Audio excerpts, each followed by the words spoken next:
When visiting the waitress who served him, the millionaire was paralyzed upon seeing a photo on her house wall. The same photo of his beloved who disappeared 25 years ago. The late afternoon sun cast long shadows across Manhattan's busy streets as William Morgan stepped out of his company's towering headquarters. At 49, he had the confident stride of a man who commanded respect in boardrooms and whose decisions affected thousands of employees worldwide. His tailored charcoal suit and silver-flecked dark hair gave him a distinguished appearance, but his eyes, deep blue with hints of gray, carried a heaviness that his business success had never managed to lighten. "Will you be needing the car again tonight, Mr. Morgan?" his driver asked, holding the door of the sleek black sedan. William checked his watch. 7:30 p.m. Another day consumed by meetings and conference calls. "No, Frank. I think I'll walk for a bit." He needed to clear his head after the merger negotiations that had dragged on for hours. "Very well, sir. Have a good evening." William nodded and started walking, with no particular destination in mind. 5 years after his divorce from Elaine, a marriage that had been more business arrangement than love match, he still felt the hollow echo of emptiness when returning to his penthouse apartment. The space was impeccably designed, with museum-quality art and panoramic views of Central Park, yet it had never felt like home. The brisk October air carried hints of approaching winter as William wandered into a neighborhood he rarely visited. Small shops and family-owned businesses lined the streets, a stark contrast to the corporate landscape he typically navigated. The warm glow from a modest restaurant caught his eye, Bella's Kitchen. Something about its unpretentious appearance and the laughter spilling from inside drew him in. The small bell above the door announced his entrance. The restaurant was simple but clean, with checkered tablecloths and the comforting aroma of home cooking. Only about half the tables were occupied, mostly by working-class families and a few couples. Just one tonight. William turned toward the voice and felt an inexplicable jolt, almost like recognition. The young waitress couldn't have been more than 25, with warm, honey-brown eyes and a genuine smile. Her name tag read, Lucy. "Yes, just me," he managed to reply, suddenly aware of how out of place his expensive suit looked in this neighborhood establishment. "Right this way." She led him to a corner table. "First time at Bella's. Is it that obvious?" William asked, finding himself smiling, something that had become rare in recent years. "Well, we don't get many Wall Street types in here," she said with no judgment in her tone, just a hint of amusement. "But everyone's welcome." She handed him a menu. "Our special tonight is my grandmother's lasagna recipe. It's worth breaking any diet for." There was something in her easy manner, her unpretentious warmth, that struck a chord in William. It reminded him of another time, another life, before spreadsheets and profit margins had consumed his existence. "I'll trust your recommendation then," he said, as she walked away. William couldn't help watching her, not with the interest of a man noticing an attractive woman, but with an odd sense of familiarity that made no logical sense. When she returned with water and bread, he found himself asking, "Have you worked here long?" "About 3 years now," Lucy answered. "It's family-owned. The owner, Bella, was my mom's best friend. She's been good to me." Something in her expression suggested there was more to that story. But she quickly brightened. "Can I get you something to drink while you wait?" Over the course of his meal, William found himself unusually talkative, sharing small details about his day. Lucy had a way of listening that made even the simplest conversation feel meaningful. When she mentioned studying accounting at night school, he felt an inexplicable pride. "That's impressive. Balancing work and school," he said sincerely. Lucy shrugged. "You do what you have to do, right? Dreams don't chase themselves." The simple wisdom in her words stayed with William, long after he'd paid his bill and left a generous tip as he stepped outside. He realized he felt lighter than he had in years. Over the next several weeks, William found himself returning to Bella's Kitchen with increasing frequency. He told himself it was the food or the unpretentious atmosphere, a refreshing change from the exclusive restaurants where he typically dined with business associates. But in truth, it was the brief conversations with Lucy that drew him back. "The regular?" she'd ask with a smile that reached her eyes, and William would nod, wondering when he'd become predictable, and why that didn't bother him. One evening after his 4th visit that month, Mrs. Jenkins, his longtime housekeeper who had been with the Morgan family since William was a child, noticed his improved mood as he arrived home. "You seem different lately, Mr. William," she observed while bringing him his evening tea, a ritual she had maintained for decades. Her weathered hands showed every one of her 75 years, but her mind remained sharp as ever. "Do I?" he asked, looking up from some contracts he was reviewing. "Yes." Her knowing eyes studied him. "You're smiling more. It reminds me of how you were before." They both knew what before meant. Before Emily, before the heartbreak, before William had thrown himself into building his empire as a way to forget. William sighed. "I've been going to this little restaurant. Nothing special." Mrs. Jenkins's expression was unreadable. "Would you happen to have a business card from this place? I might like to try it myself someday." William knew it was an excuse. Mrs. Jenkins rarely left the Upper East Side, but he handed her a takeout menu he'd brought home. "Bella's Kitchen," she read aloud. "And what brings you back there so often?" William hesitated. "There's a waitress there, Lucy. Something about her just seems familiar somehow, like I've known her before, which is impossible." Mrs. Jenkins' hand trembled slightly as she set down her teacup. "A coincidence?" "I'm sure," she said, but her voice had changed. "Do you have a picture of the staff on your phone, perhaps? From one of your visits?" Puzzled by her interest, William scrolled through his phone. "Actually, yes. The owner asked to take a photo with me last time. Some of the staff are in it too." He showed her the picture where he stood awkwardly beside the enthusiastic Bella, with Lucy and another waitress smiling in the background. Mrs. Jenkins stared at the phone for a long moment, her face paling visibly. Then, with practiced composure, she handed it back. "She seems like a nice young lady," was all she said, but William could have sworn her hands were shaking that night. Long after William had gone to bed, Mrs. Jenkins sat alone in her small quarters, looking at an old photograph she kept hidden in her Bible. Two young people smiled back at her. William at 24, and beside him, a beautiful young woman with honey-brown eyes that now, 25 years later, looked out from another face. "Oh, Emily," she whispered to the photograph. "What have I done?" A month into William's routine visits to Bella's Kitchen, he noticed Lucy wasn't at her usual station one busy Friday evening. The restaurant felt different without her warm presence. "Is Lucy off tonight?" he asked the older waitress who brought his water. "Third day this week," the woman replied with a frown. "Family emergency. Poor thing's going through a rough patch." William's fork paused midway to his mouth. "Is everything okay?" The waitress hesitated, clearly debating how much to share. "It's not my place to say, but..." She lowered her voice. "Her little girl's in the hospital again. Heart condition. Been that way since birth." The revelation hit William unexpectedly hard. "I had no idea she had a daughter. Olivia. Sweetest 6-year-old you'd ever meet." The waitress sighed. "Lucy's been working double shifts trying to save for a specialist, but with medical bills piling up." She shook her head. "Anyway, she should be back tomorrow." William barely tasted his meal that night, his mind preoccupied with this new information. He left earlier than usual, troubled by the thought of Lucy facing such hardship alone. The next evening, Lucy was indeed back, though William immediately noticed the shadows under her eyes and the strain behind her smile. "Missed you yesterday," he said, when she brought his usual order. "Had some personal stuff to handle," she replied, with practiced brightness. But William saw the weariness in the slight droop of her shoulders. "Your daughter?" he asked gently. Lucy's professional mask slipped momentarily. "Bella told you." "Actually, it was the other waitress. I hope you don't mind," she sighed, setting down the water pitcher. "No, it's fine. Olivia's doing better now. They adjusted her medication." Her fingers twisted the edge of her apron. "We'll figure it out." William hesitated, then asked, "What exactly is wrong with her heart?"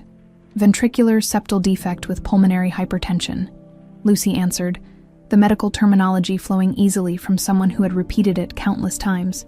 "Basically, there's a hole between the heart chambers that never closed properly." She attempted a smile. "She's tough, though. Gets that from me. Is there a surgery that could help?" William found himself asking. Lucy's expression tightened. "Yes, but we're on a waiting list for financial assistance. Insurance only covers so much." She straightened, clearly uncomfortable discussing her troubles with a customer. Anyway, can I get you some more bread? William recognized the subject change for what it was, and didn't press further, but the conversation lingered with him long after he'd paid his bill. The following morning, he called his personal physician, Dr. Hartman. "I need information about pediatric heart specialists," William explained. "The best in the country for ventricular septal defects. That would be Dr. Elena Rodriguez at New York Children's Hospital," Dr. Hartman replied without hesitation. "But her waiting list is months long unless you're me," William finished. "Can you arrange a consultation? It's for the daughter of a friend." That evening, William arrived at Bella's kitchen with a plan, only to find Lucy wasn't working. Bella herself came to his table. "She called in sick," the restaurant owner explained. "Olivia had another episode last night. Lucy took her to the emergency room." William's chest tightened with concern. "Which hospital?" An hour later, he walked through the sterile corridors of Metro General's pediatric ward, feeling distinctly out of place. He found Lucy in a small waiting area, hunched over a clipboard of forms, her hair pulled back in a messy ponytail. She looked up in shock when his shadow fell across her. "William, what are you doing here?" "Bella told me about Olivia," he said simply, taking the seat beside her. "I thought you might need a friend." Lucy's exhaustion-rimmed eyes filled with tears. She quickly blinked away. Thank you, but you didn't have to come." "How is she?" "Stabilized. They want to keep her overnight for observation." Lucy rubbed her temples. "And I'm trying to figure out how to explain to my boss why I need another day off when I've already missed so many shifts this month." William cleared his throat. "Lucy, I might be able to help." Her expression immediately closed. "I don't need charity." "Not charity," he clarified quickly. "I run a family foundation that supports medical care for children. We could arrange for Olivia to see a specialist, Dr. Rodriguez at Children's Hospital. She's the best in the field." Lucy stood abruptly. "I don't even know you, not really. You show up at the restaurant for a few weeks, and now you're offering to pay for my daughter's medical care. Why would you do that?" It was a fair question, and one William couldn't fully answer even to himself. "Because I can," he said finally. "And because it matters?" Lucy studied him for a long moment. "I appreciate the thought, but we're managing. I've applied for assistance programs, and Olivia's on several waiting lists." "Which could take months," William pressed. "Look, I understand your pride, I do, but this isn't about you or me. It's about giving your daughter the best chance." Lucy's resolve visibly wavered. But before she could respond, a nurse appeared. "Ms. Parker, Olivia's asking for you." William watched Lucy hurry after the nurse, then pulled out his phone. "Mrs. Jenkins, I need your advice." The next morning, Mrs. Jenkins set a cup of coffee before William at the breakfast table. "You want to help this young woman? But she's refusing. She doesn't trust my motives," William said. "And I can't blame her. It must seem strange." Mrs. Jenkins was quiet for a moment. "Perhaps a more indirect approach," she suggested carefully. "Offer her employment at your foundation, a position that comes with comprehensive health benefits." William looked up. "That's brilliant. She's studying accounting. We always need financial staff." "Just be careful, William," Mrs. Jenkins warned, her eyes troubled. "Getting involved in this young woman's life. There may be complications you haven't considered." William was too focused on his plan to notice her concern. "I'll visit her at home this afternoon. Bella gave me her address." Mrs. Jenkins stiffened. "Her home, William. That seems rather forward." "It's a professional courtesy," he insisted. "I'm offering her a job, not a date." That afternoon, William's driver dropped him in a modest neighborhood far from his usual haunts. Lucy's apartment building was clean but weathered, with children's bikes chained to the stairwell railing. He checked the address again before climbing to the third floor. Lucy answered his knock with surprise, dressed in worn jeans and a faded t-shirt. "William, how did you—" "Bella gave me your address," he explained quickly. "I'm sorry for showing up unannounced. May I come in?" She hesitated before stepping aside. "It's not much, but it's home." The apartment was small but meticulously kept. Colorful children's drawings decorated the refrigerator, and textbooks were stacked neatly on a small desk in the corner. It had the unmistakable warmth of a real home, something William's expensive penthouse lacked. "Olivia's napping," Lucy explained softly, gesturing toward a closed door. "The medication makes her tired." William nodded. then got straight to the point. I have a proposition for you. A job at the Morgan Family Foundation. We need someone with accounting background to help manage our healthcare initiatives. The position comes with full benefits that would cover Olivia's medical needs. Lucy's eyes narrowed. Is this a real job, or are you creating one out of pity? It's real, William assured her. You'd report to our finance director, not to me. Your classes wouldn't be a problem. We can work around your schedule. Before Lucy could respond, a small voice called from the other room. Mommy, who are you talking to? Coming, sweetie, Lucy called back, then turned to William. I need to think about this. Of course. William handed her his business card. Take all the time you need. As Lucy went to check on her daughter, William's gaze wandered around the living room. A collection of framed photographs on the wall caught his attention. Lucy as a teenager with an older woman, Olivia as a baby, and then his heart stopped. In a silver frame hung a portrait of a young woman with honey-brown eyes and a gentle smile. Eyes he had once looked into every day. A smile he had once kissed goodbye, never knowing it would be the last time. William's legs felt suddenly unsteady as he stepped closer. The woman in the photograph was unmistakably Emily. His Emily, who had vanished 25 years ago without a trace. That's my mom, Lucy said, returning to the room. Well, my adoptive mom, Mary Emily Parker.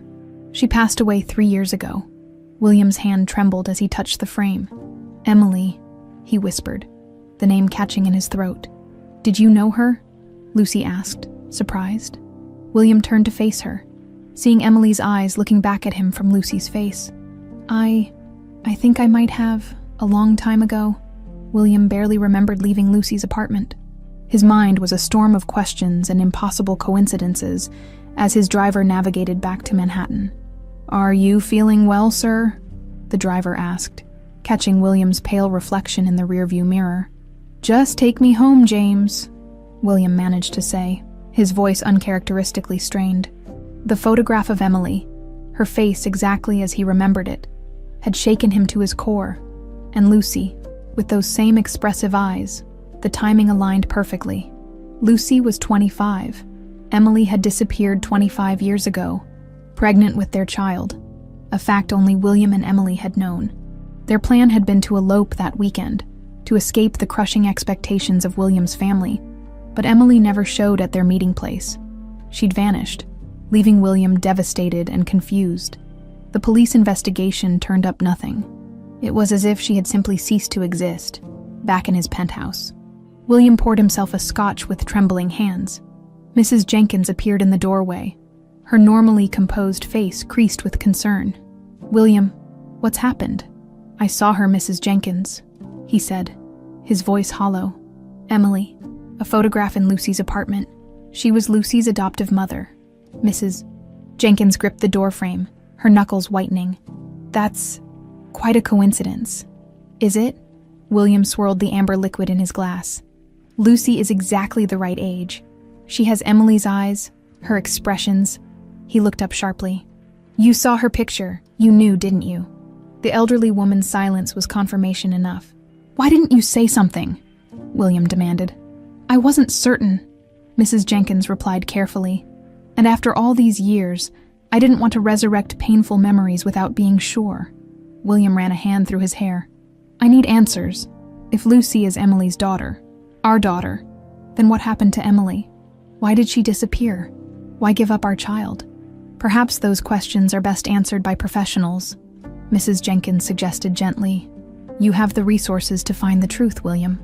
The next morning, William called David Chen, a discreet private investigator he'd used for sensitive corporate matters.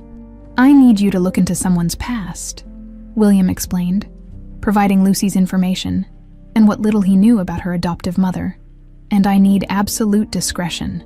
This is personal, not business. I understand, Mr. Morgan, Chen replied. I'll begin immediately. While waiting for Chen's investigation, William threw himself into arranging Lucy's new position at the foundation.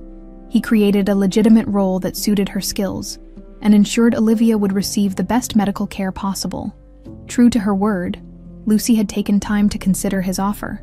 A week after his visit to her apartment, she called the number on his business card.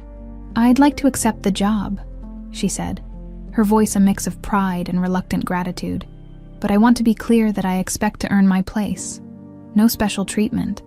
I wouldn't have it any other way," William assured her, ignoring the irony that her very hiring was special treatment, though not for the reasons she might suspect.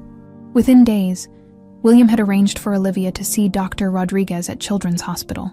He kept his distance during Lucy's first weeks at the foundation, allowing her to settle into her new role without feeling his watchful eyes, but he couldn't help requesting updates from her supervisor, or occasionally glimpsing her through his office windows as she worked diligently at her desk. "She's picking up the financial systems remarkably quickly," the foundation's finance director reported. "If she continues this trajectory, she'll be an asset to the team." William wasn't surprised. If Lucy was indeed his daughter, she had inherited his aptitude for numbers along with her mother's eyes. 3 weeks into Chen's investigation, William's secure phone line rang. "I have preliminary findings, Mr. Morgan," the investigator said. "Some quite interesting. Can we meet?" An hour later, Chen spread a folder of documents across William's home office desk. Lucy Parker was indeed adopted, though the records were sealed, Chen explained. Her adoptive mother, Mary Emily Parker, received her as an infant from what hospital records describe as a young woman in distress. The timing matches your timeline perfectly. William's throat tightened. And Mary Emily Parker, what about her connection to Emily Roberts? He spoke the name of his lost love aloud for the first time in years. Chen hesitated. "That's where things get complicated. I've found no record of an Emily Roberts becoming Mary Emily Parker. The birth certificate, driver's license, social security. They all originate as Mary Parker, however." He slid forward a document. "I did find this newspaper clipping from shortly after your Emily disappeared." The yellowed paper showed a brief article about a Jane Doe, approximately 20 years old, found unconscious after an apparent fall. She had been admitted to a small hospital in New Jersey with no identification. "You think this could be Emily?" William asked, studying the grainy image. "The timing and description match," Chen confirmed. "And this hospital is in the same town where Mary Parker first appears in official records." William sat back, processing the implications. So Emily might have been injured, lost her memory or identity somehow, and became Mary Parker. "It's a working theory," Chen nodded. "I'll continue digging. There's something else you should know." He passed another folder across the desk. "I ran a background check on your current family members as standard procedure. Your half-brother, Andrew, has been making some unusual financial moves recently." William frowned. "Andrew? What does he have to do with this?" "Probably nothing," Chen admitted. "But he's been liquidating assets and transferring funds offshore. And there's this." He showed William a surveillance photo of Andrew leaving William's office building late at night. "When William wasn't present, he accessed your private office last week. Security logs show he used his family access code." William and Andrew had never been close. Their 15-year age gap and different mothers had created a natural distance. And Andrew had always seemed resentful of William's position as heir to the Morgan Empire. Still, corporate espionage seemed extreme, even for Andrew. "Keep an eye on him," William instructed, "but focus on finding Emily, if she's still alive." The possibility that Emily might still be out there somewhere, perhaps with no memory of their love, was both heartbreaking and hopeful that evening. William found himself lost in memories, reaching into his safe for a small velvet box he hadn't opened in decades. Inside was the engagement ring he'd never had the chance to give Emily, a simple diamond that had belonged to his grandmother. A soft knock interrupted his reverie. Mrs. Jenkins entered with his evening tea. "Your father called again," she reminded him. "He's asking when you'll visit." William's jaw tightened. Richard Morgan, once a titan of industry, had been reduced by a stroke to a shadow of his former self. He now resided in the family's Long Island estate, cared for by a team of nurses. "I'll go tomorrow," William said reluctantly. Mrs. Jenkins set down the tea tray. "Will you ask him?" William knew what she meant. Had his father played a role in Emily's disappearance? Richard Morgan had never approved of William's relationship with Emily. The daughter of the family's former housekeeper, he had made no secret of his disdain for what he called William's youthful indiscretion. "Yes," William replied grimly. "It's time for some honesty in this family."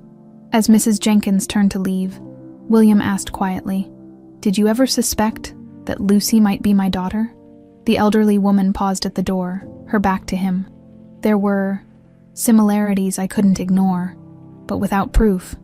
I didn't want to give you false hope, or false pain, William added.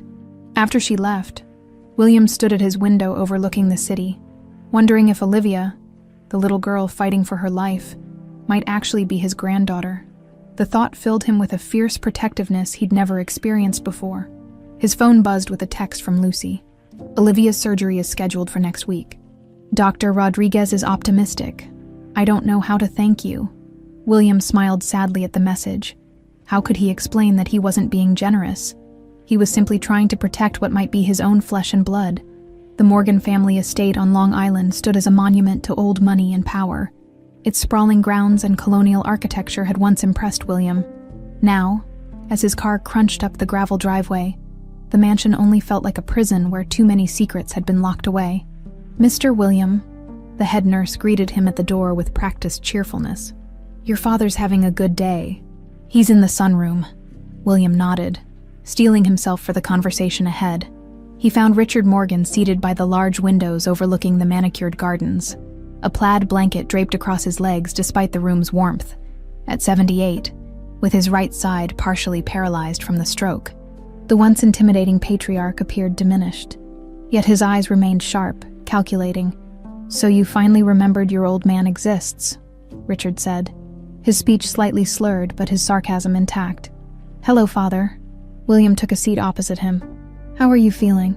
Trapped in a useless body while vultures circle, waiting for me to die. Richard gestured with his good hand toward a stack of business magazines on the side table. I read about your latest acquisition. Smart move. William wasn't interested in discussing business. I need to ask you something, and I need the truth. Richard's eyes narrowed. Sounds ominous. Emily Roberts. William watched his father's face carefully. What do you know about her disappearance 25 years ago? The change was subtle but unmistakable. A tightening around Richard's mouth. A flicker of something in his eyes before his expression hardened. Ancient history. The girl ran off. Couldn't handle the pressure of being with a Morgan. Why bring this up now? Because I believe she had my child before she vanished, William said bluntly. A daughter who's now 25 years old. Richard's hand gripped the armrest of his wheelchair. Ridiculous, you're chasing ghosts. Am I? William leaned forward. Did you have something to do with Emily's disappearance, Father? Did you pay her off? Threaten her, or worse? How dare you? Richard's face flushed dangerously. I gave you everything. Position, opportunity, legacy. And this is how you repay me, with accusations. Just answer the question, William pressed. Richard's eyes blazed with anger. I did what any father would do. I protected you from a gold-digging nobody who would have derailed your entire future. He stabbed a finger toward William. And I was right. Look at what you've accomplished without her dragging you down. The confirmation hit William like a physical blow. What exactly did you do? Richard looked away. I simply made her understand that staying would ruin both your lives. The choice to leave was hers. William knew his father well enough to sense the half-truth. And the baby? Did you know about the baby? A nurse appeared at the doorway. Mr. Morgan, it's time for your medication. We're not finished, William said firmly. Yes, we are. Richard's voice was cold. Nurse, please show my son out. I'm feeling tired. William stood, frustration coursing through him. This conversation isn't over, Father. As he turned to leave, Richard called after him in a voice suddenly thick with emotion. William, whatever you think you found, let it go. Some doors are better left closed. The warning only strengthened William's resolve to uncover the whole truth. Back in Manhattan, William threw himself into preparations for Olivia's surgery, personally ensuring that Dr. Rodriguez had everything she needed. The operation would repair the hole in Olivia's heart, a complex procedure with significant risks, but one that offered the best chance for a normal life. The night before the surgery, William received an unexpected visitor at his penthouse. Mrs. Jenkins announced her, looking troubled. Miss Parker's here to see you. Sir, Lucy stood in his foyer, appearing smaller and more vulnerable than she did at the foundation office. Her usual confident demeanor had been replaced by the raw fear of a mother facing her child's mortality. I'm sorry to come unannounced, she began. But tomorrow is Olivia's surgery, and Her voice broke. I needed to thank you properly for everything.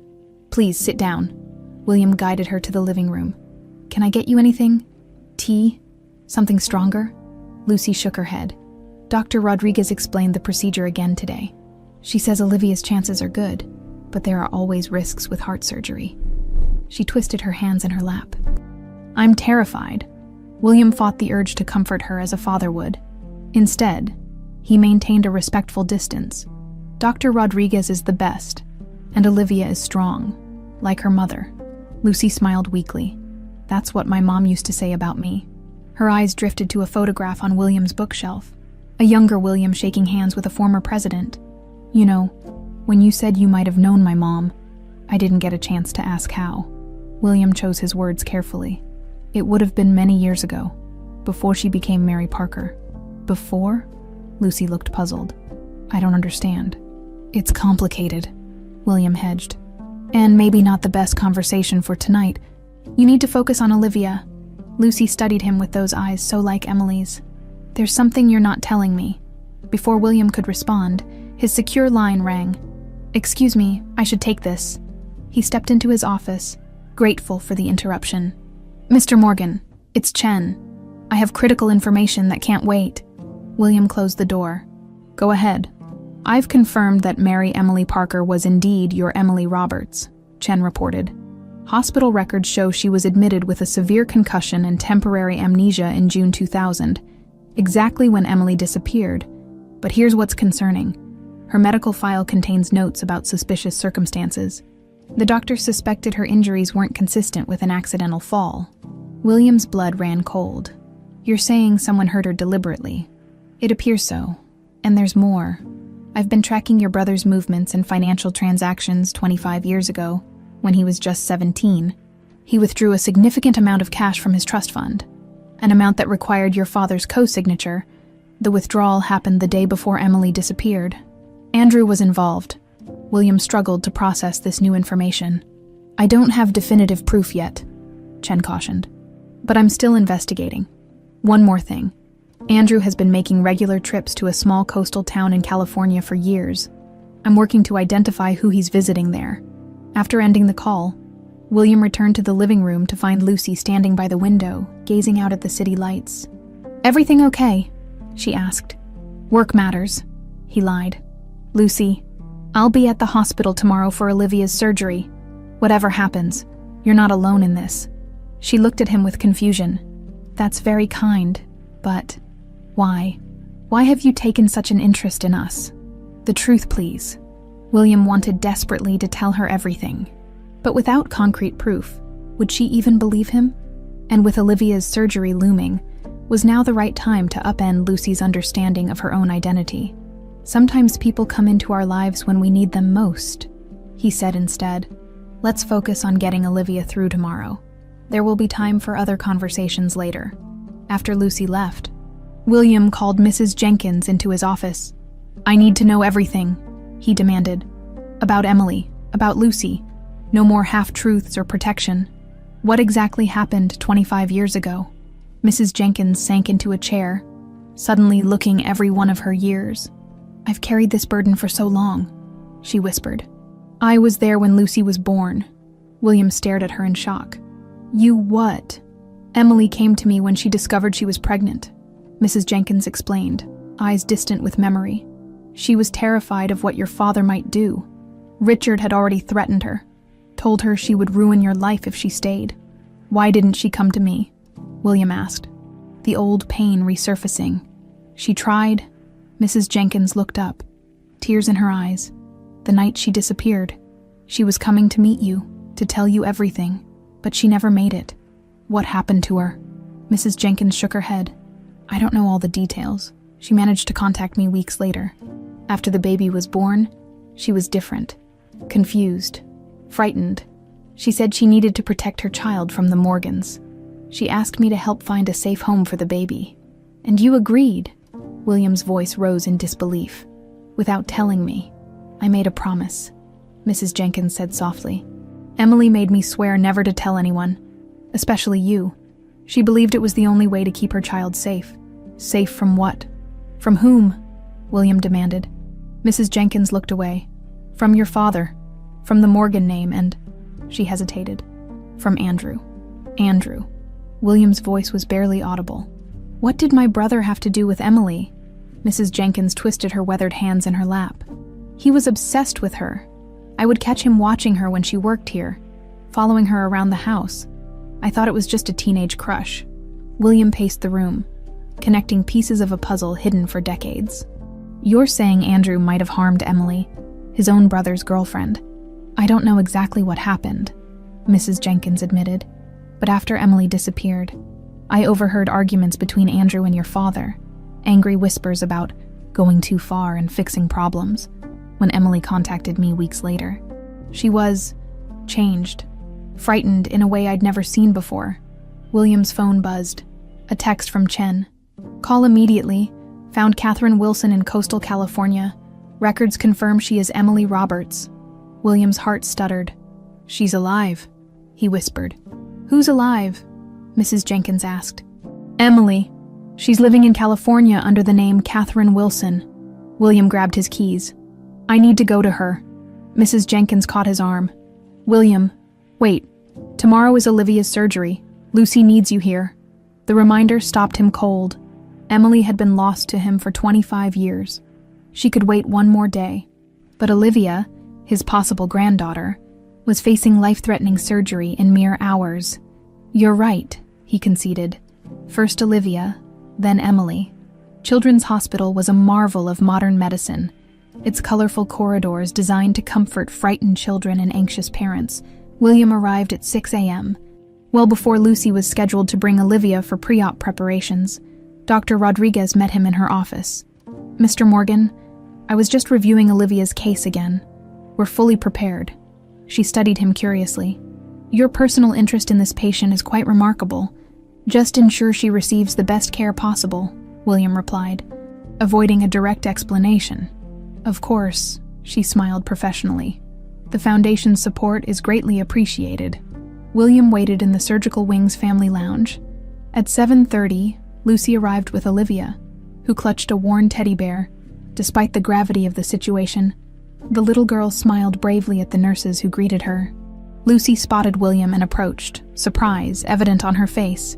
You're here already. I wanted to make sure everything was in order, he explained, then knelt to Olivia's level. Hello, Olivia. That's a fine bear you have there. This is Mr. Fuzzy, Olivia said solemnly. He's having heart surgery too, so I won't be alone. William felt an unexpected lump in his throat. That's very smart planning. A nurse appeared to take Olivia for preparation. Lucy hugged her daughter tightly, whispering encouragements before releasing her to the nurse's care. She'll be in good hands, the nurse assured them. The anesthesiologist will come speak with you soon. Once Olivia was out of earshot, Lucy's composure cracked. I'm terrified, she admitted. She's going to be fine, William said with conviction he didn't entirely feel. He guided Lucy to a seat in the waiting area. Dr. Rodriguez is brilliant, and Olivia is stronger than she knows. The next hours passed in agonizing slowness. Lucy alternated between nervous pacing and anxious silence. William remained steady beside her, a rock in the storm. When Dr. Rodriguez finally appeared in surgical scrubs, both jumped to their feet. The surgery was successful, she announced with a tired smile. We've repaired the ventricular septal defect completely. Olivia is in recovery now and doing well. Lucy collapsed into tears of relief. Without thinking, William put an arm around her shoulders, comforting her as a father might. She didn't pull away. When can I see her? Lucy asked, wiping her eyes. She'll be in intensive care for monitoring. You can visit in about an hour, once she's stabilized, Dr. Rodriguez explained. She'll need to stay here for at least a week, but her prognosis is excellent. After the doctor left, Lucy turned to William. I don't know how to thank you without your help. No thanks necessary, William assured her. Go be with your daughter. I'll check in tomorrow. As Lucy headed toward the ICU, William's phone rang. It was Chen again. Mr. Morgan, we have a situation. Your brother has booked a flight to California this afternoon. He appears to be in a hurry, liquidating more assets this morning. William frowned. He's going to Emily. It appears so. And there's more. I've obtained security footage from your office building from the night Andrew visited. He was accessing your private files, specifically information about your foundation's new hires. A chill ran through William. He knows about Lucy. It seems likely. Should I intervene? William considered his options. No. Book me on the next flight to California. Text me the address where Emily is living. I need to reach her before Andrew does. After ending the call, William headed to his car, instructing his driver to take him directly to his penthouse to pack. His phone buzzed again. A text from Lucy with a photo of Olivia in recovery, looking small but peaceful among the monitors and tubes. She's asking for her grandpa, Lucy had written, followed by, sorry, she's still groggy from anesthesia and confused, but she'd love to see you tomorrow. Grandpa. The word struck William like a physical blow. He had to find Emily, had to confirm what he now believed with increasing certainty, that Lucy was their daughter and Olivia their granddaughter. At his penthouse, William packed quickly, his mind racing with questions. Why had Emily stayed away all these years? What had happened to her? And most troublingly, what was Andrew's role in all this? Mrs. Jenkins appeared in his doorway. You're leaving, what about Olivia? She's out of surgery and doing well, William explained, zipping his bag closed. But I need to find Emily before Andrew does. Chen confirmed she's living in California as Catherine Wilson. William, be careful, Mrs. Jenkins warned. If Andrew was involved in what happened to Emily 25 years ago, he could be dangerous. I'll handle Andrew, William said grimly. But I need you to do something for me while I'm gone. Keep an eye on Lucy and Olivia. Don't tell them anything yet, but protect them. On the way to the airport, William received another update from Chen. The private investigator had uncovered hospital records proving that Emily had suffered traumatic memory loss after her accident 25 years ago.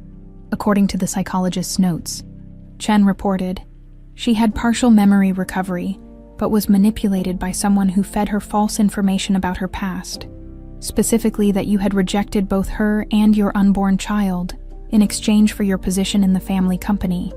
And she believed that, William asked. Incredulous. She was vulnerable, confused, and had suffered significant trauma, Chen explained. The notes suggest she was heavily influenced by someone who visited her regularly during recovery, someone the hospital staff assumed was family. Andrew, William said, the pieces falling into place. He manipulated her when she was vulnerable. It appears so. And Mr. Morgan, there's one more thing. I found evidence that Andrew has been visiting Catherine Wilson in California approximately every 6 months for the past 24 years. He presents himself as her friend and confidant. The depth of the deception staggered William. His own brother had stolen his life, his love, his child, his future, and maintained the lie for over 2 decades. At the airport, William headed straight for the private aviation terminal. His family's jet was being prepared for immediate departure. As he approached the plane, his phone rang. An unknown number. Mr. Morgan, came the urgent voice of his driver. There's been an accident. The car you sent for servicing this morning. The brakes failed completely during the test drive. The mechanic says they were deliberately cut. William froze on the tarmac. The implications clear. The car had been meant for his trip to the airport. Someone had wanted to ensure he never reached Emily. Mr. Morgan, are you there? Yes, William replied, his voice steady despite the realization that his own brother had just tried to kill him. Thank you for letting me know. I'll handle it from here. As the jet prepared for takeoff, William gazed out the window at the Manhattan skyline. Somewhere in California, Emily was living a life built on lies, and if Andrew reached her first, those lies might be reinforced. Or worse, Emily might disappear again, this time forever. The call came at 3:47 a.m., jolting Lucy from her uncomfortable doze in the IQ waiting room chair. William's jet had just reached cruising altitude over the Midwest when his pilot received the emergency message. Mr. Morgan has been in a serious car accident. His vehicle went off Road 27 near Westchester. He's been airlifted to Manhattan Memorial. Lucy's world tilted as she listened to Mrs. Jenkins's shaking voice on the other end of the line. The older woman had called her directly, breaking protocol and propriety in a moment of crisis. How bad is it? Lucy asked, stepping away from Olivia's room where her daughter finally slept peacefully after surgery. The doctors won't tell me much. I'm not family, Mrs. Jenkins replied, her normally composed voice cracking. But it's serious. He's in surgery now. Something about the brakes failing on a dangerous curve. What about his family? His brother? Andrew is unreachable, Mrs. Jenkins said with strange emphasis. And Richard is too frail to leave his estate. Lucy felt an unexpected surge of protectiveness toward William. He had been there for her and Olivia when they needed help most. Now he was alone when he needed someone. I'll come, she decided suddenly. Olivia is stable, and my friend Bella can sit with her for a few hours. Lucy, you don't have to. I want to, she interrupted firmly. He wouldn't be in that car if he hadn't been coming to check on Olivia after her surgery. I owe him that much. Manhattan Memorial's private wing was a stark contrast to Children's Hospital. All hushed voices, muted colors, and discreet security. Lucy felt out of place in her wrinkled clothes as she approached the nurse's station. I'm here for William Morgan, she announced, summoning confidence she didn't feel. The nurse gave her a practiced, professional once-over. Are you family? I'm a colleague. From his foundation, Lucy explained. His housekeeper called me. I'm sorry, but Mr. Morgan is in recovery after surgery. Only family is permitted at this time. Before Lucy could argue, Mrs. Jenkins appeared from the waiting room. Lucy, thank goodness you're here, she turned to the nurse. This young woman has Mr. Morgan's medical power of attorney for emergency situations. Lucy blinked in surprise, but managed not to contradict the obvious lie. The nurse frowned, but relented. Very well. He's still unconscious after surgery, but you can see him briefly. Room 712. As they walked toward William's room, Lucy whispered, Power of attorney, really? A necessary fiction, Mrs. Jenkins replied unapologetically. William would want you here, trust me.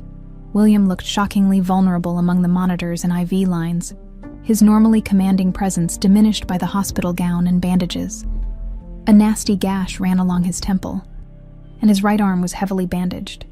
The doctors say he's stable, Mrs. Jenkins explained quietly. The surgery repaired internal bleeding. They're keeping him sedated for now to help with recovery. Lucy took the seat beside his bed, strangely moved by seeing this powerful man so helpless. What was he doing on that road? I thought he'd be visiting Olivia today. Mrs. Jenkins hesitated. He had urgent business to attend to, but he planned to return quickly. What kind of business could be so urgent right after Olivia's surgery? Lucy pressed, sensing the evasion before Mrs. Jenkins could respond. A doctor entered to check William's vitals. Good signs, he reported. The sedation should wear off in the next few hours. He's lucky. The car rolled multiple times. It could have been much worse. After the doctor left, Mrs. Jenkins's phone rang. She stepped outside to take the call, leaving Lucy alone with the unconscious William. You know, it's weird, Lucy said softly to his still form. A few months ago, you were just some suit who wandered into Bella's restaurant. Now you've changed our lives completely. She adjusted his blanket absently. Olivia asked for you after her surgery. Called you Grandpa? Isn't that funny? The steady beep of the heart monitor was her only response. Lucy sighed, glancing at her watch. She needed to get back to Olivia soon but didn't want to leave William alone. She noticed his suit jacket draped over a chair in the corner, retrieved from the accident by the emergency responders. On impulse, she checked the pockets, looking for his phone to ensure important contacts had been notified. Instead, she found a folded sheaf of papers, printouts of emails between William and someone named David Chen. Curiosity overrode her sense of propriety as she scanned the contents, her eyes widening with each paragraph. Investigation details, DNA comparisons, photos of a woman who looked remarkably like her mother, but living in California under a different name, and most shocking of all, records suggesting that Lucy herself might be William's biological daughter. What the hell? She whispered, hands trembling as she continued reading. The documents painted an incredible story. William's long-lost love, Emily Roberts, who mysteriously disappeared 25 years ago while pregnant. The baby, Lucy, given up for adoption, and raised by Emily herself under a new identity. William's brother Andrew implicated in both Emily's disappearance and, potentially, William's accident. Lucy sat heavily in the chair, her mind reeling. If these documents were accurate, the man lying unconscious before her wasn't just her benefactor. He was her father, And her mother hadn't been Mary Emily Parker at all, but Emily Roberts, hiding from what or whom? The door opened as Mrs. Jenkins returned. She froze when she saw the papers in Lucy's hands, her face draining of color. "You shouldn't have seen those," she said quietly. "Is it true?" Lucy demanded, rising to her feet. "Is William Morgan my biological father? Is my mother still alive?" Mrs. Jenkins closed the door carefully before answering yes to both questions. Lucy felt as though the floor had dropped from beneath her. "Why didn't he tell me?" "He wanted proof first," Mrs. Jenkins explained gently. "And then Olivia's surgery took priority. He was on his way to California to find your mother when this happened." She gestured to William's unconscious form. "My mother," Lucy tested the words. "You're saying the woman who raised me, who I watched die 3 years ago, wasn't really my mother?" "She was and she wasn't," Mrs. Jenkins said cryptically. "It's complicated." "Uncomplicated," Lucy snapped. "Now," Mrs. Jenkins sank into a chair, "your mother was Emily Roberts. She worked for the Morgan family when she fell in love with William. They planned to run away together, but she disappeared. Months later, she contacted me, confused, frightened, with partial memory loss from an accident. She'd given birth to you and believed William had rejected you both.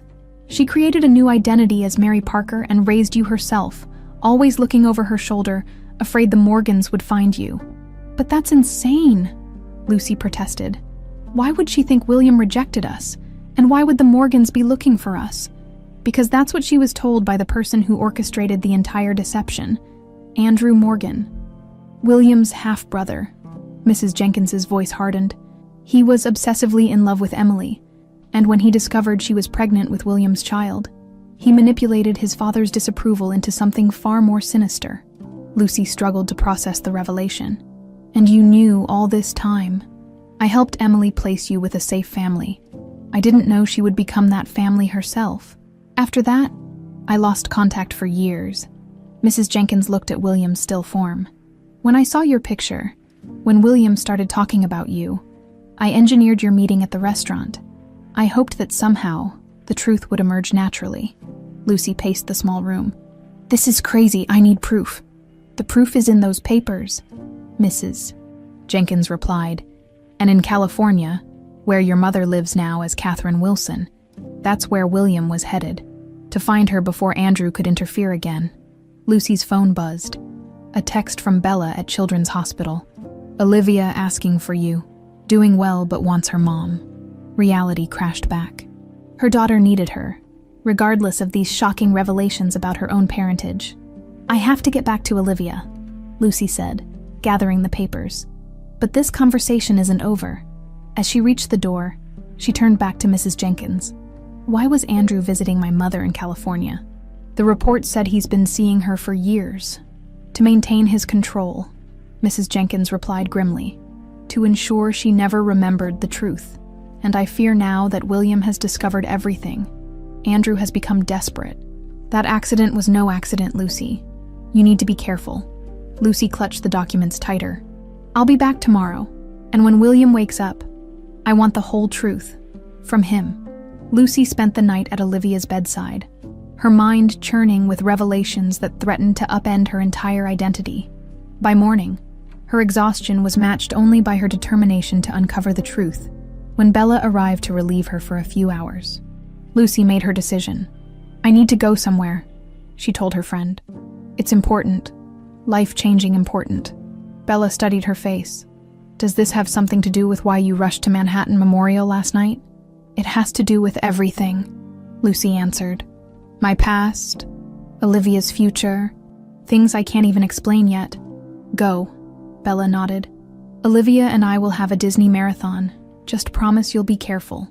With a last kiss on her sleeping daughter's forehead, Lucy left with William's documents tucked securely in her bag.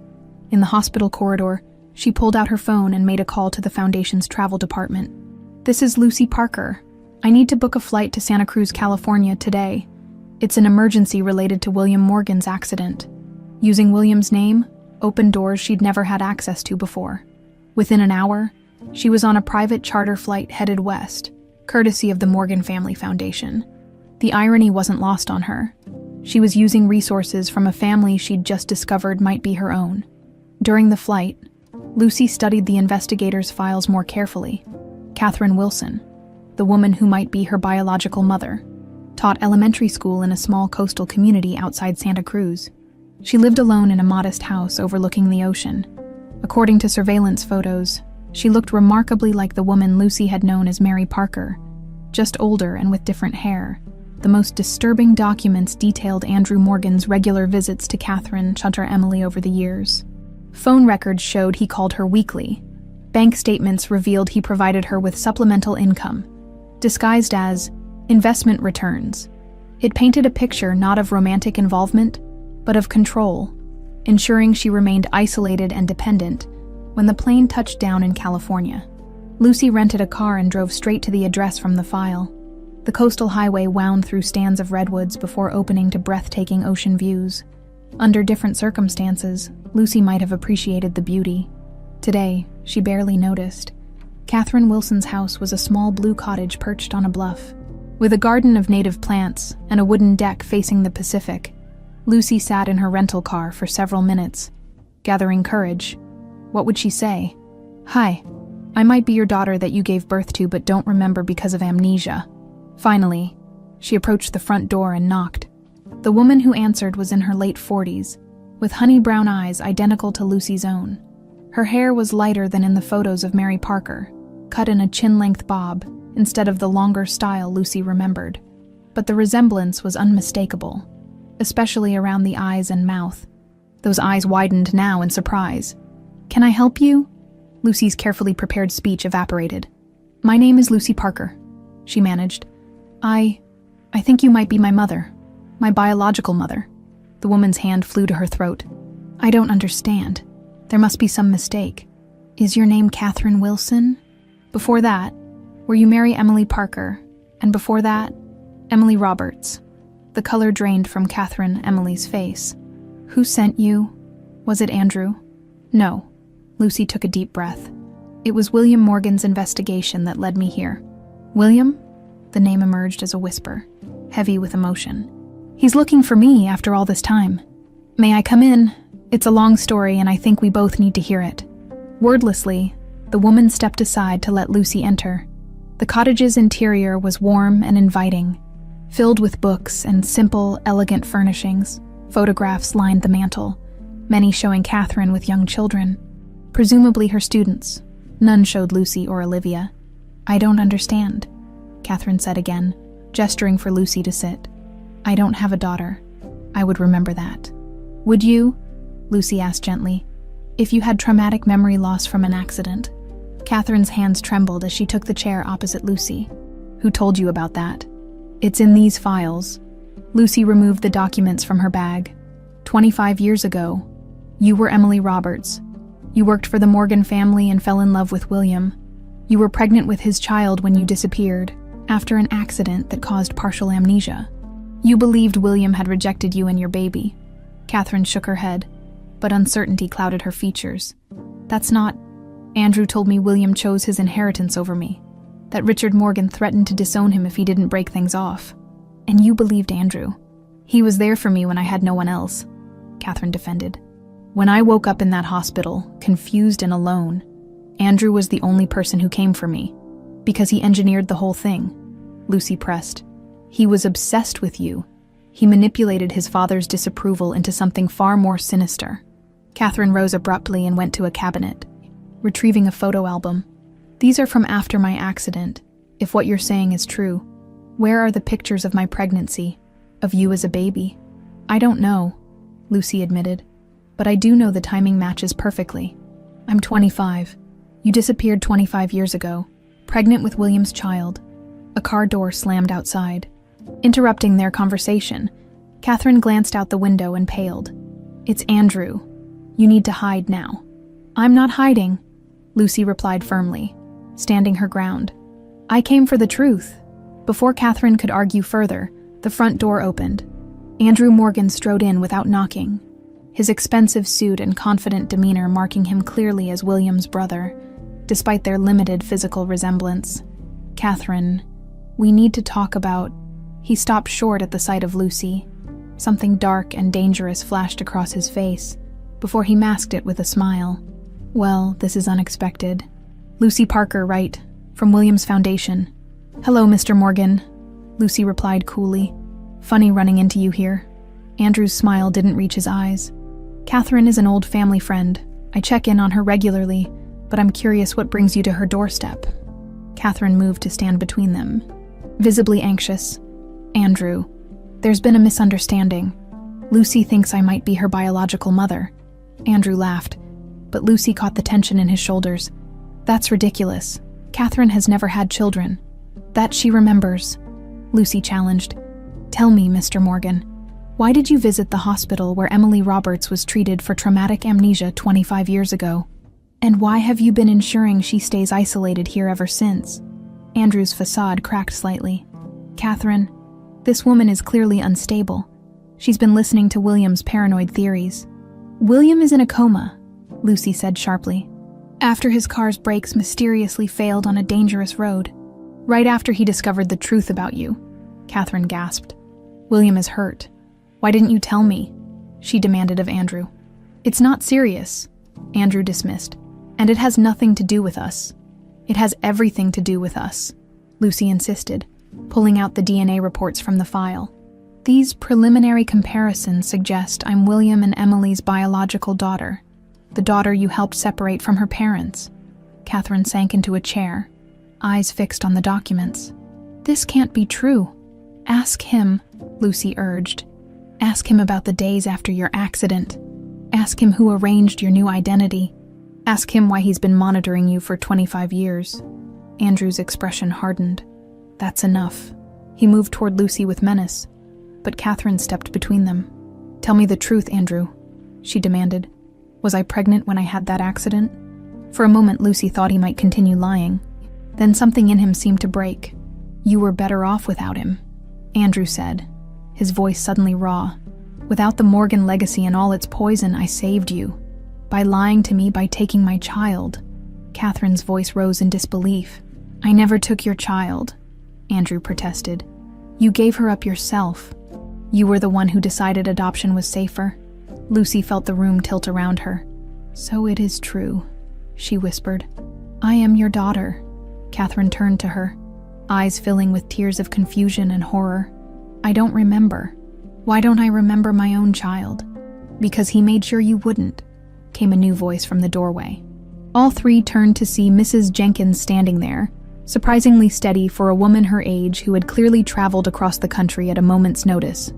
"I should have known you'd interfere again, you meddling old woman," Andrew snarled. Mrs. Jenkins stepped fully into the room, her dignity undimmed by Andrew's hostility. From her purse, she withdrew a packet of yellowed envelopes bound with faded ribbon. "I kept every letter William wrote to you after you disappeared, Emily," she said, using the name from the past. "Letters Andrew made sure you never received, and these," she produced a second, smaller bundle, "are the letters you wrote to William while in the hospital, which Andrew intercepted."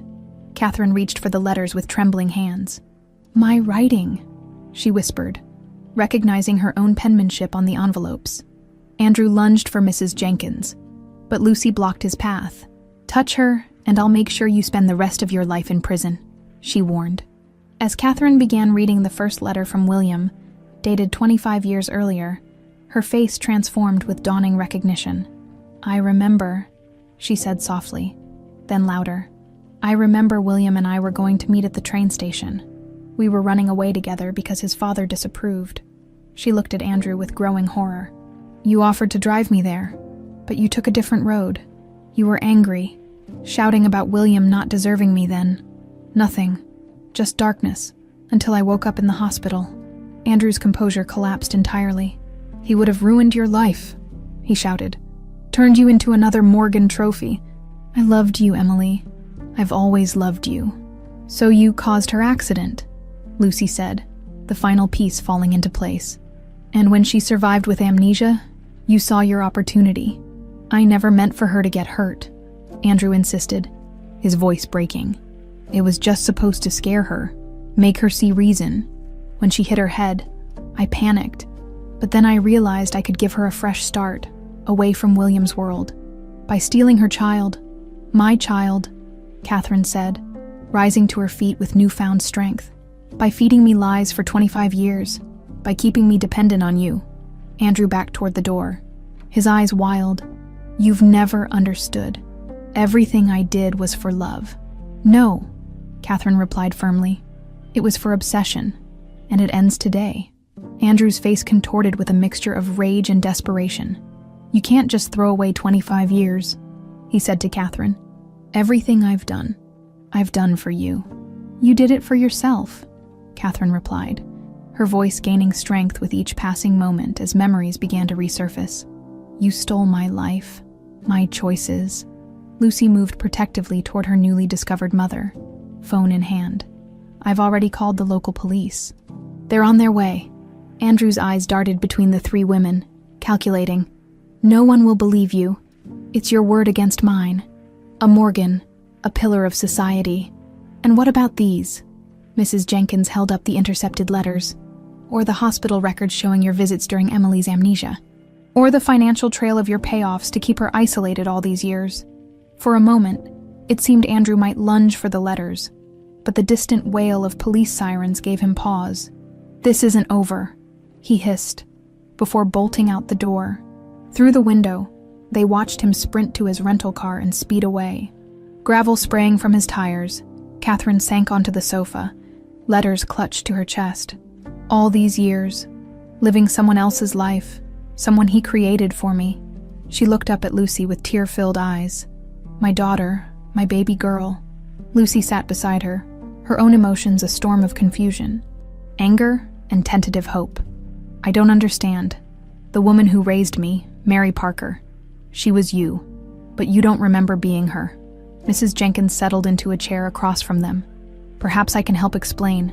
After the accident, Emily, or Catherine as she became, suffered from dissociative amnesia. Her memories of William and her pregnancy were blocked, but her maternal instincts remained. When I helped arrange the adoption, Emily was the one who came forward to adopt her own daughter. Though she didn't consciously remember giving birth, she created a new identity as Mary Parker, with Andrew's help. Catherine nodded slowly, fragments of memory clicking into place. I remember feeling this overwhelming connection when I saw you. They told me it was just maternal instinct, that I'd make a good mother. She looked at Lucy in wonder. But it was more than that. It was recognition, wasn't it? My heart knew you, even when my mind didn't. But why did you change identities again? Lucy asked. Why become Catherine Wilson after raising me as Mary Parker? A shadow crossed Catherine's face. 3 years ago, I started having flashbacks. Dreams of another life, of a man I loved. It terrified Andrew. He convinced me I needed a fresh start, that moving to California would help with what he called my episodes. He staged Mary Parker's death, Mrs. Jenkins revealed. A car accident, much like the one he arranged for William yesterday. Emily became Catherine Wilson, supposedly Mary's distant cousin, who moved away to start over. Lucy struggled to process the layers of deception. And I grieve for you. I mourned a death that never happened. I'm so sorry, Catherine whispered, reaching hesitantly for Lucy's hand. If I had remembered, if I had known. The police arrived moments later, their questions adding another layer of complexity to an already overwhelming day. By the time statements had been taken, and the officers left with promises to locate Andrew, evening had fallen. Mrs. Jenkins prepared tea in Catherine's kitchen, giving mother and daughter a moment alone. I have a daughter, Lucy said suddenly, watching Catherine's expression carefully. Your granddaughter, Olivia. She's 6. Catherine's eyes widened. A granddaughter, is she here with you? No, she just had heart surgery in New York. She's doing well, but... Lucy hesitated. She's the reason William discovered our connection. He was helping with her medical care when he recognized your photograph in my apartment. William? Catherine said his name softly, running her fingers over the letters in her lap. All these years, I've had dreams about a man whose face I couldn't quite see, but I always woke up feeling safe, loved. She looked up with tears in her eyes. That was him, wasn't it? Lucy nodded. He never stopped loving you. When he realized who I might be, he hired investigators to find you. And now he's injured because of it, Catherine said, her voice breaking. Because of Andrew's obsession. Lucy's phone rang. The hospital in New York. She answered quickly, listening with increasing concern. I understand. We'll be there as soon as possible. What is it? Catherine asked when Lucy hung up. William's condition has deteriorated. They're not sure if... Lucy couldn't finish the sentence. We need to go back to New York now. I'll come with you, Catherine said without hesitation. Rising to her feet, Mrs. Jenkins reappeared from the kitchen. I've already arranged for the Foundation's jet to be ready within the hour. As Catherine quickly packed a small bag, Lucy stepped onto the deck overlooking the ocean. The sun was setting, casting golden light across the waves. Just 24 hours ago, her world had made sense. Now, everything she thought she knew about herself had been upended. She heard the sliding door open as Catherine joined her. It's beautiful here, Lucy said. I can see why you stayed. It was peaceful, Catherine agreed. But I think I always knew something was missing. Someone was missing. She turned to Lucy. I have so many questions about your life, about who you've become.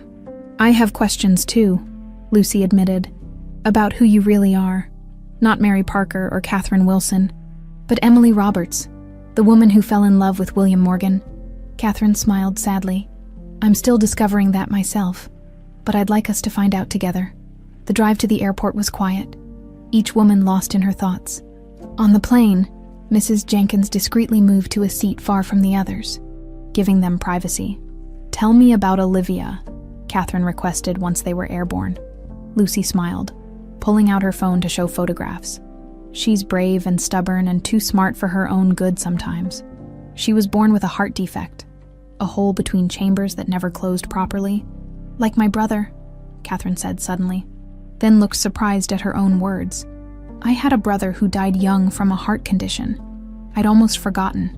It can be hereditary, Lucy said. That's why the doctors asked about family medical history. I couldn't tell them anything useful then. And William helped with her treatment, Catherine asked. Studying the photos of the little girl who shared her eyes, Lucy nodded. Without his intervention, she might still be on waiting lists. He arranged for the best specialist, covered all the costs. She paused. I thought it was just philanthropy. I had no idea he might be her grandfather. That sounds like the William I'm beginning to remember, Catherine said softly. Generous, decisive when it matters. The jet's satellite phone rang. Mrs. Jenkins answered, then approached them with a grave expression. That was the hospital. Richard Morgan has suffered a second stroke after learning of Andrew's actions and William's condition. He's asking to see all of you. Richard, William's father. Catherine's face hardened. He was part of this. He helped separate us. Yes, Mrs. Jenkins acknowledged. But he's dying, and he's asking for a chance to make amends.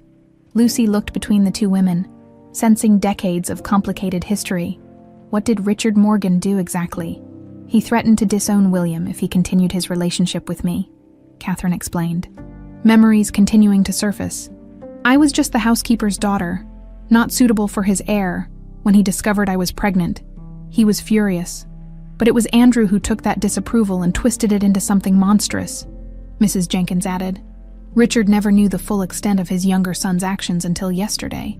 When William confronted him, the plane began its descent into New York airspace. Below them, the city lights sparkled in the darkness, a constellation of lives interconnected in ways visible only from above. I'm not sure I'm ready for this, Catherine confessed. Seeing William again after all these years. Confronting Richard. And what if William doesn't? He'll pull through, Lucy said with fierce conviction. He's fought too long to find us to give up now. As the wheels touched down on the tarmac, Lucy reached for Catherine's hand. Whatever happens, we face it together. That's what families do. Right, Catherine squeezed her daughter's hand, a lifetime of lost moments hanging between them. Together, she agreed. Manhattan Memorial's corridors felt longer at night, the hushed voices and dimmed lights creating a suspended reality where time seemed to stretch endlessly. Lucy led the way to William's room, Catherine following with tentative steps, her heart pounding against her ribs. He's been moved out of intensive care, the night nurse explained, still unconscious, but showing improved brain activity. The doctor is cautiously optimistic. Outside William's door, Catherine hesitated. I'm not sure I can do this, she whispered. You've waited 25 years, Lucy reminded her gently. He's waited just as long. Inside, William lay still among the machines monitoring his vital signs. The harsh fluorescent light emphasized the gray in his hair, the lines around his eyes, physical markers of the years they'd lost. Catherine approached slowly, as if in a dream. William, she said softly, reaching for his hand. At her touch, the monitors registered a slight change, a quickening of his heart rate, perhaps a response to her voice or her touch, or merely coincidence. He knows you're here, Lucy said, watching from the doorway. Catherine sat beside the bed, her fingers interlacing with William's. I remember you, she whispered. Not everything, not yet, but pieces are coming back. How you smiled, how you held me, the plans we made. Mrs. Jenkins appeared at Lucy's side. Richard Morgan is asking for you both. His doctors say he doesn't have much time. Catherine's expression hardened. Let him wait. I understand your anger, Mrs. Jenkins said. But William confronted him before the accident. Richard knows everything now, and he's changed by it. Lucy touched her mother's shoulder. We should go for closure, if nothing else. Catherine looked down at William's unconscious form. I'll be back, she promised him. We have too much unfinished to leave it this way. The Morgan estate felt like a mausoleum in the pre-dawn hours, the grand architecture oppressive rather than impressive. A night nurse led them to Richard's room, where medical equipment had transformed the stately bedroom into a makeshift hospital ward. Richard Morgan's once commanding presence had been reduced to a frail figure propped against pillows. His right side remained paralyzed from his first stroke, and the second had further diminished him, yet his eyes remained alert, intense as they fixed on Catherine and Lucy. Emily, he said, his voice a shadow of its former authority. And the girl, Lucy. His gaze lingered on Lucy's face. You have her eyes, and William's chin. Mr. Morgan, Catherine acknowledged coldly. You remember now, he asked. Enough, she replied.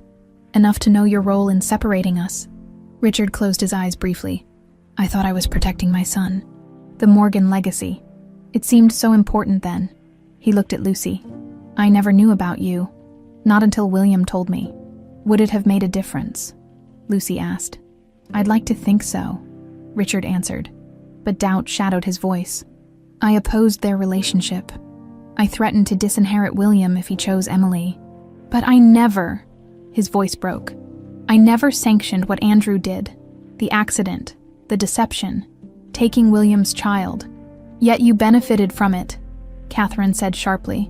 William remained in the company, building your empire. Yes, Richard admitted, and I've had years to regret the cost. He shifted painfully in his bed.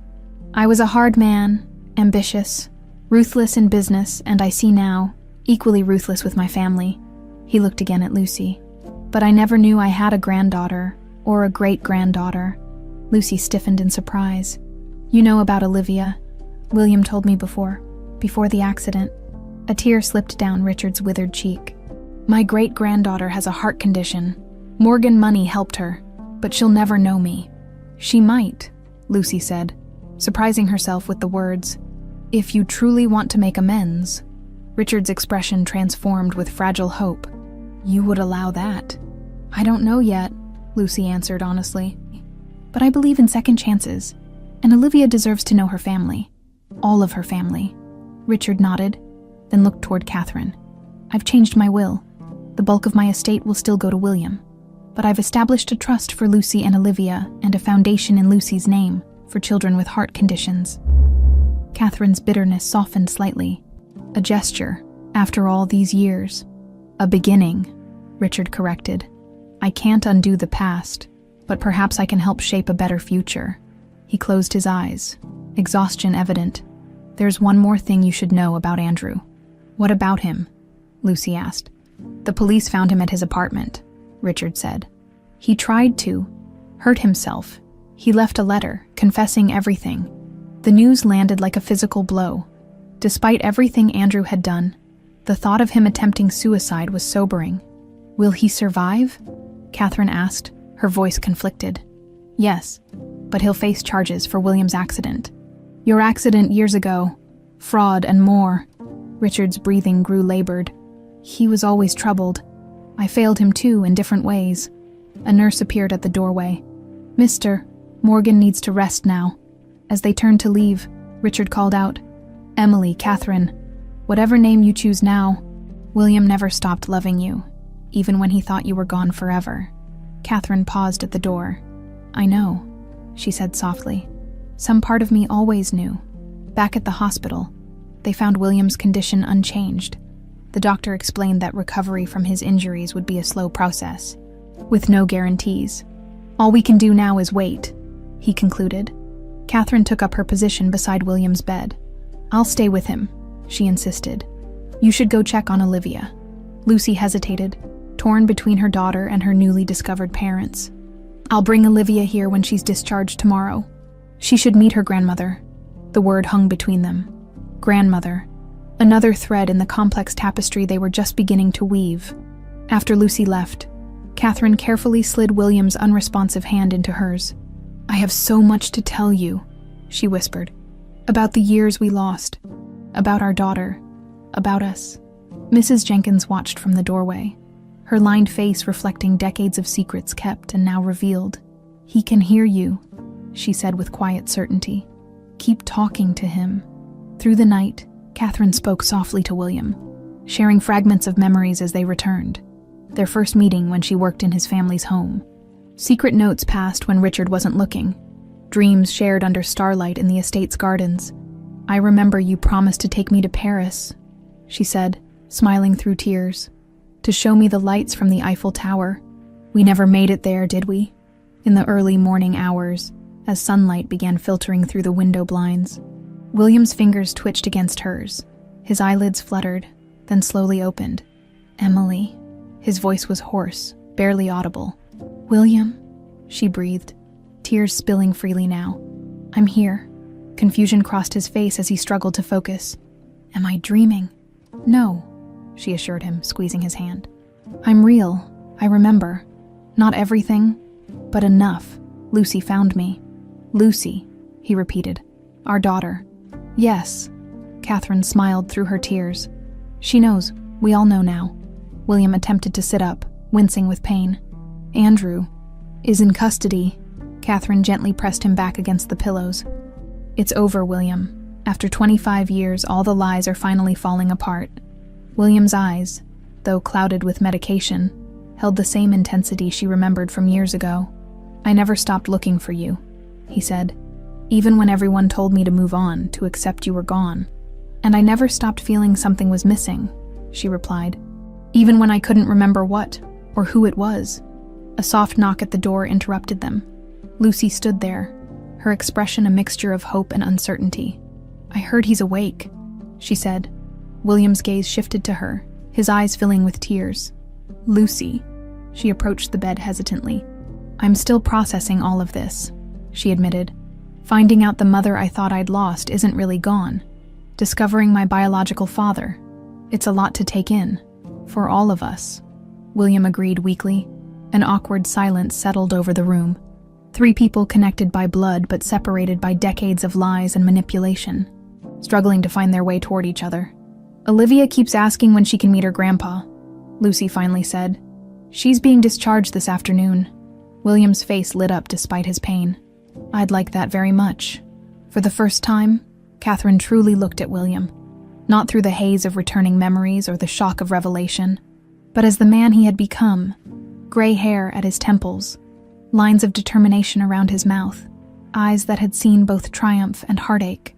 A stranger, yet somehow familiar in the ways that mattered most.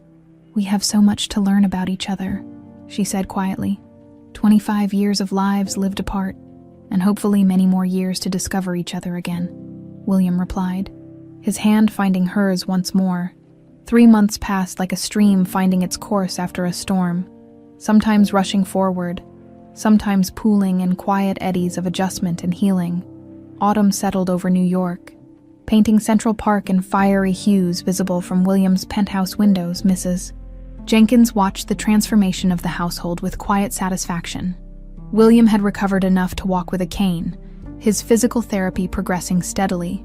Catherine, who had decided to keep that name as a bridge between her past and present, had moved into the guest suite, a careful distance maintained as they rediscovered each other. Lucy and Olivia visited often, spending weekends in the large apartment that was slowly becoming warmer, more lived in with each visit. Today, however, was different. The apartment was silent. The family gathered instead at Greenwood Cemetery for Mrs. Jenkins's funeral. Her passing had been peaceful, in her sleep. 1 week after Richard Morgan's own funeral, at 97, she had lived to see the family she had helped fracture finally begin to heal. Her last words to William had been, "My conscience can rest now." The graveside service was small but dignified. William stood supported by his cane, Catherine beside him but not touching. Lucy held Olivia's hand, the little girl solemn in her first experience with death, clutching a single white rose nearly as long as her arm. Mrs. Jenkins served the Morgan family for over 70 years, the minister intoned. Her loyalty, discretion, and wisdom guided generations through both triumph and tragedy. William thought of how inadequate those words were. Mrs. Jenkins had been more than a servant. She had been confidant, co-conspirator, and ultimately, the architect of their reunion. "She kept my letters," Catherine whispered, as if reading his thoughts. "All those years, when she could have destroyed them. She never gave up hope that someday the truth would emerge." When the minister finished, Olivia stepped forward to place her rose on the polished casket. "Goodbye, Mrs. J," she said clearly. "Thank you for helping find my grandma and grandpa." The simple sincerity of a child's farewell brought tears to every adult's eyes. As the small gathering dispersed, William, Catherine, Lucy, and Olivia remained, somehow understanding that this moment marked a transition. Mrs. Jenkins had been their last link to the past, the only person who had witnessed their entire story from beginning to present. "She arranged our meeting at Bella's restaurant," William said, breaking the silence. "She recognized Lucy from my phone and engineered the whole thing." Lucy smiled sadly. "She told me she'd been planning it for years, waiting for the right moment." "What do we do now?" Catherine asked. The question encompassed more than just their immediate plans. "Now," William said, offering his free arm to her while keeping his cane steady. "We go home, together." They stopped at another grave before leaving the cemetery, Mary Emily Parker's. The headstone marked a burial plot that contained no body, part of Andrew's elaborate deception to transform Emily Roberts into Catherine Wilson. "It feels strange," Catherine said, staring at her own name engraved in marble, mourning a version of myself that never really existed. "She existed to me," Lucy said quietly. "She raised me, loved me, even if the circumstances were built on lies. That love was real." Catherine touched the cold stone. "I remember bits and pieces now. Birthday parties, school events, nursing you through chickenpox. But it's like watching scenes from someone else's life, played by me. The doctors say more memories might return with time," William reminded her gently. "And if they don't," Catherine looked at him with vulnerability, "what if I never fully remember being the mother who raised Lucy?" "Then we create new memories," Lucy said firmly. "All of us, together." Olivia, who had been exploring nearby headstones with a child's curious reverence, returned to take her mother's hand. "Can we go home now? I'm hungry." The simple request broke the somber mood, bringing smiles to their faces. "Yes, sweetheart," Lucy replied. "Let's go home." As they walked back toward the waiting car, William and Catherine fell slightly behind. "I never properly thanked you," Catherine said softly. "For what?" "For not giving up. For looking for me even when it seemed hopeless." William's steps slowed. "I tried to move on. I even married someone else, though it didn't last. Because you couldn't forget me." There was no vanity in her question, only a need to understand. "Because I couldn't forget us," he corrected. "What we had, what we planned, it was the future I mourned as much as the past." Catherine nodded, understanding. "I feel that too, mourning not just what was taken, but what might have been." Ahead of them, Olivia skipped beside her mother, her recent surgery leaving no visible traces on her energetic 6-year-old body. Her successful recovery seemed symbolic somehow, a heart that once had holes now made whole. Back at the penthouse, they shared a quiet dinner prepared by the new housekeeper William had hired. After Mrs. Jenkins became too frail for daily duties, the conversation flowed more naturally now than in the early weeks after their reunion, less weighted with expectation and awkwardness.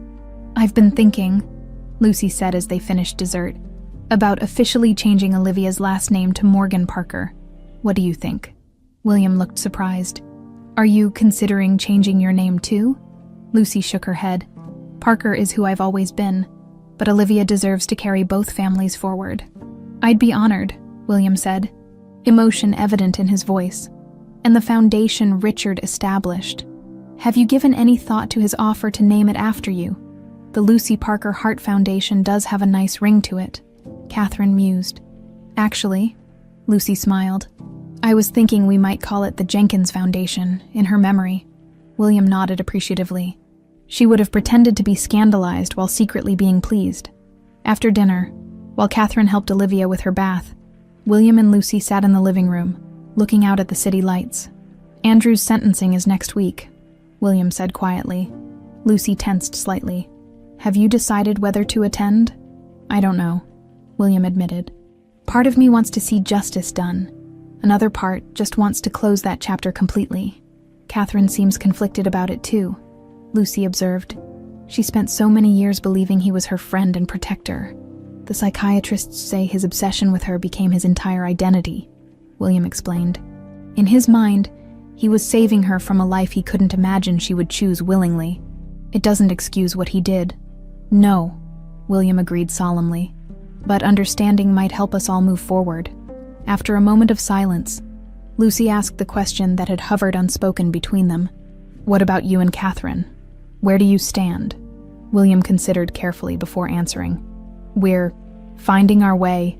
The people we fell in love with 25 years ago don't exist anymore. We've both changed, but there's still something there, a foundation to build on, if we choose to." "I think she wants to," Lucy said. "She's just afraid of disappointing you, of not being the Emily you remember." "I don't expect her to be," William assured her. "I just want the chance to know who she is now." Their conversation was interrupted by Olivia bounding into the room in pajamas, her wet hair combed neatly. "Mom, Grandma says tomorrow we can go to the park to feed the ducks." Catherine followed, smiling apologetically. "If that's okay with everyone." "A perfect plan," William agreed. Later, as Lucy and Olivia prepared to leave for their apartment, they still maintained separate residences despite William's standing invitation to move in. Olivia hugged her grandfather tightly. "Grandpa, Mommy says we're going home. But isn't this home too?" The innocent question hung in the air, laden with meaning for the adults. "Home is wherever the people you love are gathered," William answered, looking over her head at Catherine and Lucy. "So yes, this is one of your homes. Always." As Catherine walked them to the door, Olivia took both her mother's and grandmother's hands. "Grandma, Mommy, Grandpa, we're going home," she announced, unconsciously echoing the scene William had imagined countless times during his search. After they left, William and Catherine stood in companionable silence at the window, watching the lights of the city. "The time may have stolen our past," William said softly, "but it doesn't have to take our future." Catherine turned to him, her eyes reflecting both hesitation and hope. "The destiny separated us, but also brought us back together. Perhaps it's not coincidence that your guardian called herself Emily," William said, taking her hand carefully in his, "because hope was the only thing I never completely lost." In that moment, standing together against the backdrop of the city that had witnessed both their separation and reunion, the circle that had been broken 25 years ago began, finally, to close.